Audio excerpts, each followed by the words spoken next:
Salute. How y'all doing? My name is DerrickCWilliams. I did a video a while back that YouTube started messing with. It dealt with the country of Sweden. While Americans seem to have been out of their mind and scared to death over a man-made biological offensive weapon, the small country of Sweden did not lock down. Their bars, restaurants, and churches, to my understanding, remained open while everyone else sheltered in place and gripped by fear. The children went to school, no mask, no mask on the streets, none of that.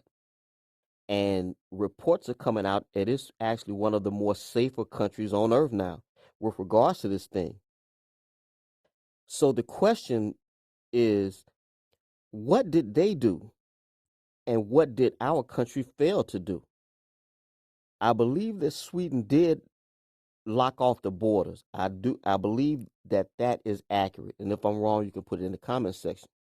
But all the nonsensical things that we do here, and that tiny country seems to have had this thing licked. Many believe that it's probably because they have what's called herd immunity. This thing has passed them by, and it was the most elderly and people with comorbidities that passed, kind of like over here. But again, they did not lock down, no mask. Now they do social distancing over there, but the simple fact that they did not do what we did, and here we are 7 months later still in fear. Someone will have to educate me on what's going on. The title of this presentation will be called Sweden is the Model, an Addendum. And I'm just one man in the comment section on YouTube. This report comes from the fringe news site called Cable News Network, CNN, a very extreme website and a very extreme channel. So we have to watch our sources. All y'all take care. Greenville, Mississippi till I die. This ICU unit in central Stockholm lies virtually empty, with just one coronavirus patient receiving care. This was the scene in April at the height of the Swedish pandemic, with the unit inundated. Outside, bars, shops and schools remained open throughout.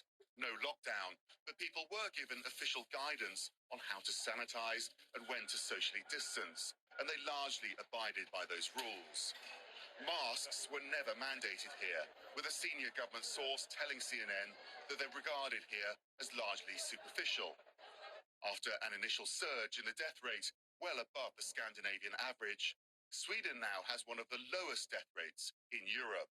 Most of the casualties were elderly. 9 out of 10 were over 70 years old, and 45% of all deaths were in care homes. That's raised the question about the rest of society, the younger, the healthier.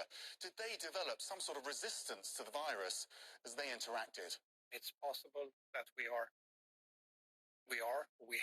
been building up some immunity that contributes to the present state. But when people in Stockholm were tested for immunity, only 7% had enough antibodies to fight the disease. But they weren't tested for T cells, which also provide resistance. So that means that immunity in Sweden and immunity globally is probably larger than we have previously appreciated. At least that is our current thought. And that's the narrative that some American conservatives are grasping onto. Why bother with lockdowns and masks when you can allow people to go about their normal lives, catch the virus, and build immunity, whilst only shielding the elderly and vulnerable? The Swedish government urges caution, pointing to how their safety guidelines were followed by most Swedes, but also a universal healthcare and welfare system that provides a safety net for anyone falling ill or out of work. Minister Lena Hallengren oversaw the government response from the beginning as health minister. We didn't have a full or a forced lockdown, but we had many changes, a large number of changes in the Swedish society. I mean, during the spring, we had distance studies online studies for all upper secondary, for the universities and the adult schools. We also had I think 30-40% people working from home. We have lots of people staying home on sick leave because they have the slightest symptoms. You could go at the streets in the capital.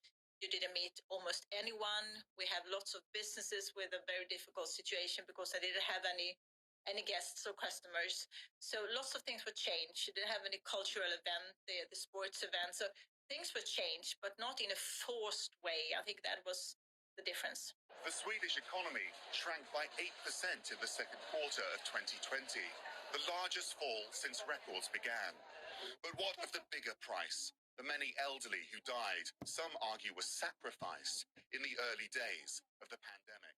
If you get the virus into those elder care homes, many of the persons living there are having very severe symptoms and also die.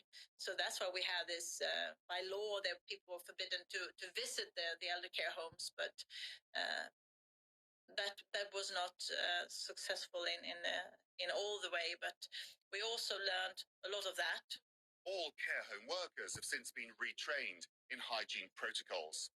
The government here says it's too early to know what they did right, what they did wrong, or whether herd immunity for coronavirus is even a thing.